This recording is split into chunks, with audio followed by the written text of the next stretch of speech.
સમાચાર સવારમાં આપનું સ્વાગત છે। તાજના તાજા અને મહત્વપૂર્ણ સમાચારો પર એક નજર કરીએ તે પહેલા ચેનલને સબસ્ક્રાઇબ કરી લો। ગાજવીજ સાથે વરસાદની આગાહી। હવામાન વિભાગ મુજબ રાજ્યમાં આગામી 7 દિવસ હળવા વરસાદની શક્યતા છે, જ્યારે નવસારી, વલસાડ, તાપી, ડાંગ, દમણ અને દાદરાનગર હવેલીમાં ભારે વરસાદ પડી શકે છે। 1, 6 અને 17 ઓગસ્ટે રાજ્યમાં ગાજવીજ સાથે વરસાદ થવાની આગાહી છે। Upper air cyclonic circulation system સક્રિય થવાને કારણે વરસાદી માહોલ બનશે। અમદાવાદ અને ગાંધીનગરમાં હળવા વરસાદની સંભાવના વ્યક્ત કરવામાં આવી છે। પાલનપુર આબુના ટોલ ટેક્સના વિરોધ। પાલનપુર આબુ હાઈવેના ખેમાણા ટોલનાકા પર નજીકના 20 કિમી ત્રિજ્યામાં રહેતા ગ્રામજનો પાસેથી ટોલટેક્સ વસૂલવાના વિરોધમાં મલાણા ખાતે 20 થી વધુ ગામોના લોકો એકત્ર થયા હતા। ટોલમાંથી મુક્તિ અને હેરાનગતિ બંધ કરવાની માંગ સાથે આગામી સપ્તાહમાં ધરણાનું આયોજન થયું હતું। ખેડૂત અગ્રણી માવજીભાઈ ચૌધરીએ સરકારની નીતિ સ્પષ્ટ કરવા અને આધાર કાર્ડની હેરાનગતિ બંધ કરવા માંગ કરી છે।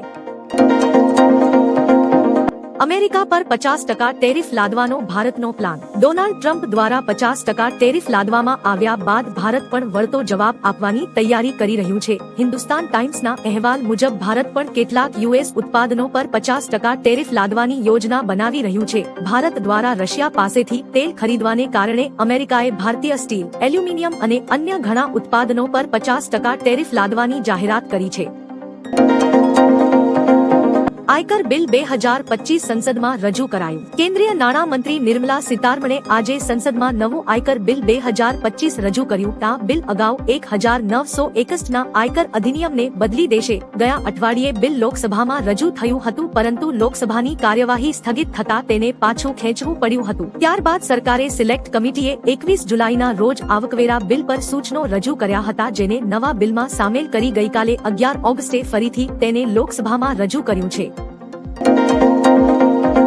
આગામી 24 કલાક વરસાદની આગાહી। ગુજરાતમાં આગામી 24 કલાકમાં હળવો વરસાદ પડશે, ખાસ કરીને દક્ષિણ ગુજરાતના ભરૂચ, સુરત, તાપી, નર્મદા, નવસારીમાં, વલસાડ, દાદરા નગર હવેલી, અમદાવાદ, દમણમાં પણ હળવા વરસાદની શક્યતા છે। હાલ વરસાદી સિસ્ટમ નબળી હોવાથી ભારે વરસાદની આગાહી નથી। માછીમારોને 14 ઓગસ્ટ સુધી દરિયો ન ખેડવાની સૂચના છે। 1-4 ઓગસ્ટ બાદ ભારે વરસાદની શક્યતા છે, કારણ કે નવી વરસાદી સિસ્ટમ સક્રિય થશે। જો ભારત સિંધુ નદી પર બંધ બનાવશે તો અમે 10 મિસાઇલો છોડીશું। પાકિસ્તાનના ફિલ્ડ માર્શલ અસીમ મુનીરે ફરી એકવાર ભારતને ધમકી આપી છે। ધ પ્રિન્ટના એક અહેવાલ મુજબ મુનીરે ભારત દ્વારા સિંધુ નદી પર બંધ બાંધીને પાણી રોકવાનો પ્રયાસ કરશે તો અમે રાહ જોઈશું નહીં, અમે તેના પર 10 મિસાઇલો છોડીશું અને તેનો નાશ કરીશું। સિંધુ નદી કોઈના બાપની મિલકત નથી અને અમારી પાસે મિસાઇલોની કોઈ કમી નથી। ભારતીય રૂપિયો ડોલર સામે મજબૂત। અમેરિકાના રાષ્ટ્રપતિ ડોનાલ્ડ ટ્રમ્પ દ્વારા ભારત પર 25% વધારાના ટેરિફના પ્રસ્તાવ વચ્ચે સોમવારે ભારતીય રૂપિયો મજબૂતી સાથે ખુલ્યો। ભારતીય રૂપિયો શુક્રવારના 87.68ની સામે 13 પૈસા મજબૂત થઈને 87.53 પર ખુલ્યો છે। હવે ભારતીય બજારનું ધ્યાન 12 અને 14 ઓગસ્ટના રોજ જાહેર થનારા સ્થાનિક ગ્રાહક ભાવ સૂચકાંક અને જથ્થાબંધ ભાવ સૂચકાંક ફુગાવાના ડેટા પર છે। રાજ્ય સરકારનો મોટો નિર્ણય। ગુજરાતના ગામડાઓમાં તલાટીઓની ઘટને કારણે એક તલાટીને 2-3 ગામોનો વહીવટ સંભાળવો પડે છે। રાજ્ય સરકારે મહેસૂલી તલાટીને પંચાયતમાં પ્રતિનિયુક્તિનો નિર્ણય રદ કર્યો। 2017માં એક ગામ એક તલાટીનો નિર્ણય લેવાયો હતો, પરંતુ ભરતીના અભાવે ઘટ ચાલુ છે। તલાટીની ઘટને નિયંત્રણમાં લેવા તેમજ યુવાનોમાં વધતી બેરોજગારીની સમસ્યા દૂર કરવા રાજ્ય સરકારે તલાટીની ભરતીને લઈને જાહેરાત કરી હતી। વોટ ચોરી મુદ્દે 300 સાંસદની કૂચ શરૂ। કોંગ્રેસના સાંસદ રાહુલ ગાંધીના નેતૃત્વમાં વિપક્ષના 300 સાંસદોએ સંસદથી ચૂંટણી પંચ સુધી કૂચ શરૂ કરી છે। સંસદ ભવનના મકર દ્વારેથી શરૂ થયેલી આ રેલીમાં કોંગ્રેસ સહિત અનેક વિપક્ષી પક્ષોના સાંસદોએ ભાગ લીધો। આ કૂચ એસઆઈઆર પ્રક્રિયા અને રાહુલ ગાંધીના વોટ ચોરીના આરોપોને લઈને યોજાઈ છે। વિપક્ષનું કહેવું છે કે ચૂંટણી પ્રક્રિયામાં ગેરરીતિ થઈ છે અને ચૂંટણી પંચે તાત્કાલિક કાર્યવાહી કરવી જોઈએ। સાતમ આઠમની મોજ બગાડશે. હવામાન નિષ્ણાત અંબાલાલ પટેલે આગાહી કરી છે કે વરસાદનો નવો રાઉન્ડ શરૂ થશે. આવતીકાલ 12 ઓગસ્ટ સુધી અનેક વિસ્તારોમાં વરસાદની સંભાવના છે અને ક્યાંક વીજળી સાથે વરસાદ પડી શકે છે. 7 ઓગસ્ટે બંગાળના ઉપસાગરમાં વરસાદી સિસ્ટમ સક્રિય થશે, જેના કારણે મધ્યપ્રદેશના પૂર્વ ભાગમાં વરસાદ પડશે. આ સિસ્ટમ 26 થી 30 ઓગસ્ટ વચ્ચે રાજ્યમાં ભારે વરસાદ લાવશે. ભારે વરસાદને કારણે કેટલીક નદીઓમાં પૂરની સ્થિતિ સર્જાઈ શકે છે. પીએમ મોદીએ 3 વંદે ભારતને લીલી ઝંડી આપી. પીએમ મોદીએ કર્ણાટક પ્રવાસ દરમિયાન બેંગલુરુથી એકસાથે 3 વંદે ભારત ટ્રેનોને લીલી ઝંડી આપી, જેમાં બેંગલુરુ ટુ બેલગામ, અમૃતસર શ્રી માતા વૈષ્ણોદેવી કટરા અને નાગપુર અજની પુણે ટ્રેનોનો સમાવેશ થાય છે. આ સાથે જ દેશમાં વંદે ભારત ટ્રેનોની સંખ્યા 150 થઈ ગઈ છે. આ સાથે પીએમ મોદી કર્ણાટકમાં 22,000 કરોડથી વધુના વિકાસ કાર્યોનું પણ ઉદ્ઘાટન શિલાન્યાસ કરશે. વલસાડ છોટા ઉદેપુરમાં વરસાદી માહોલ. લાંબા વિરામ બાદ રાજ્યમાં ફરી વરસાદી માહોલ જામ્યો છે. મોડી રાતથી જ વલસાડ જિલ્લામાં ધમાકેદાર શરૂઆત થઈ છે. વલસાડમાં 4 કલાકમાં 4 ઇંચ વરસાદ વરસ્યો હતો. છોટા ઉદેપુરમાં પણ વહેલી સવારે લગભગ 6 વાગ્યાના અરસામાં અડધો કલાક સુધી ધોધમાર વરસાદ વરસ્યો હતો. છેલ્લા 3 દિવસથી સવારના સમયે વરસાદ પડતા સવારના સમયે વાતાવરણમાં ઠંડક પ્રસરી જાય છે, પરંતુ આખો દિવસ ઉકળાટ ભર્યું વાતાવરણ બની રહે છે.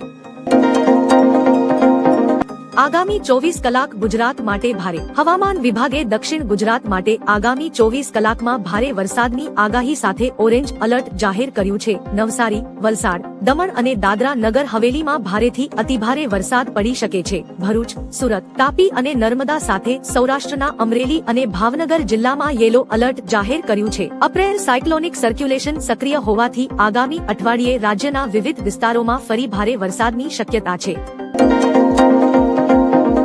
ખેડૂતો પાસે ટોલ ટેક્સ ન વસૂલવામાં આવે. બનાસકાંઠામાં પાલનપુર આબુ હાઈવે પર આવેલ ખીમાણા ટોલ પ્લાઝાને લઈને ખેડૂતોએ વિરોધ કર્યો છે. તેઓ આગામી 18મી તારીખે રોડ પર ઉતરશે. તેઓની માંગણી છે કે ખેડૂતો પાસે જે ટોલ વસૂલવામાં આવે છે તે ન વસૂલાય. અલગથી સર્વિસ રોડની માંગણી કરવામાં આવશે. ટોલની આજુબાજુમાં ગામડાઓમાં રહેતા 20 કિલોમીટર વિસ્તારના ખેડૂતો પાસેથી ટોલ વસૂલવામાં આવતા ખેડૂતોમાં ભારે રોષ છે. ખેડૂતો આગામી રણનીતિ સાથે રોડ પર ઉતરશે. સુત્રાપાડા તથા ગ્રામ્ય વિસ્તારોમાં મેઘમહેર. ગીર સોમનાથના સુત્રાપાડા અને આસપાસના ગ્રામ્ય વિસ્તારોમાં હળવો વરસાદ પડ્યો હતો.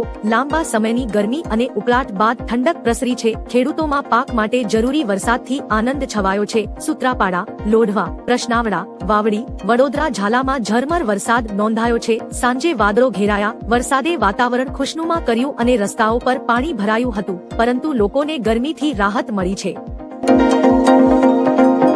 કાશી વિશ્વનાથ ધામમાં પ્લાસ્ટિકની વસ્તુઓ પર પ્રતિબંધ. કાશી વિશ્વનાથ ધામમાં એક અનોખી પહેલ કરવામાં આવી છે. મંદિર પ્રશાસને ધામ વિસ્તારમાં પ્લાસ્ટિકના ઉપયોગ પર સંપૂર્ણપણે પ્રતિબંધ મૂક્યો છે. આજે 11 ઓગસ્ટથી પૂજા સંબંધિત વસ્તુઓ સાથે ધામ વિસ્તારમાં કોઈ પણ પ્લાસ્ટિકના કન્ટેનરને પ્રવેશવાની મંજૂરી આપવામાં આવશે નહીં. હવે દૂધ, પાણી અને સ્ટીલના વાસણોમાં ફૂલોના માળા માટે પ્લાસ્ટિકની ટોપલીઓને બદલે વાંસની ટોપલીઓનો ઉપયોગ કરવામાં આવશે. આગામી યુદ્ધ ટૂંક સમયમાં થશે. પીએમ મોદીએ જણાવ્યું હતું કે ઓપરેશન સિંદૂર હજુ પૂર્ણ થયું નથી. આ સંજોગોમાં ભારતીય સેના પ્રમુખ જનરલ ઉપેન્દ્ર દ્વિવેદીએ ચેતવણી આપી કે આપણે જે આગામી યુદ્ધની કલ્પના કરી રહ્યા છીએ તે ટૂંક સમયમાં થઈ શકે છે. કહ્યું કે તે મુજબ તૈયારી કરવી પડશે અને આ વખતે સૌએ સાથે મળીને લડવું પડશે. મદ્રાસમાં યોજાયેલા ખાસ કાર્યક્રમમાં દ્વિવેદીએ દેશને એકતા અને સજાગ રહેવા પર ભાર મૂક્યો. ભવિષ્યના પડકારોને સામનો કરી શકાય. નવસારીમાં વિરામ બાદ વાતાવરણમાં પલટો. નવસારી જિલ્લાના ગણદેવી તાલુકામાં હવામાનમાં અચાનક ફેરફાર નોંધાયો છે. લાંબા વિરામ બાદ ફરી વરસાદી માહોલ સર્જાયો છે. અમલસાડ અને સરીબુજરંગ સહિતના કેટલાક ગામોમાં ધોધમાર વરસાદ પડ્યો છે. વરસાદના આગમનથી ગરમી અને બફારાથી લોકોને આંશિક રાહત મળી છે. હવામાન વિભાગે આગાહી કરી છે કે આગામી દિવસોમાં જિલ્લામાં વધુ વરસાદની શક્યતા છે. ટ્રમ્પના ટેરિફ પર નીતિન ગડકરીનું મોટું નિવેદન. કેન્દ્રીય મંત્રી નીતિન ગડકરીએ નાગપુરમાં જણાવ્યું કે વિશ્વગુરુ બનવા માટે ભારતે આર્થિક અને ટેકનોલોજી ક્ષેત્રમાં મજબૂત બનવું પડશે. અમેરિકા સાથેના ટેરિફ તણાવ વચ્ચે તેમણે આયાત ઘટાડવા અને નિકાસ વધારવાની જરૂરિયાત પર ભાર મૂક્યો. ગડકરીએ કહ્યું કે જે દેશો દુનિયાને ધમકાવે છે તેઓ આર્થિક રીતે મજબૂત છે અને ટેકનોલોજી ધરાવે છે, તેથી ભારતે પણ પોતાની શક્તિ વધારવી